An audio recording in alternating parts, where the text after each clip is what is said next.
腹内脏器官下垂、盆底松弛、咳嗽、大笑、漏尿这样的问题，在40岁以上的女性身上出现的更多。跟我一起来练这个动作，准备一个抱枕，拿上一张椅子靠墙放，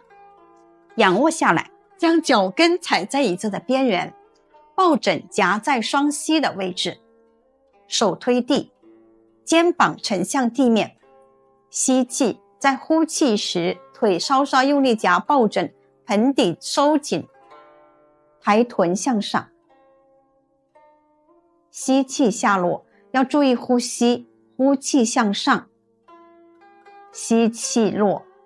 呼气收盆底，抬臀起，吸气呼，跟随呼吸做10组这样的流动之后，呼气，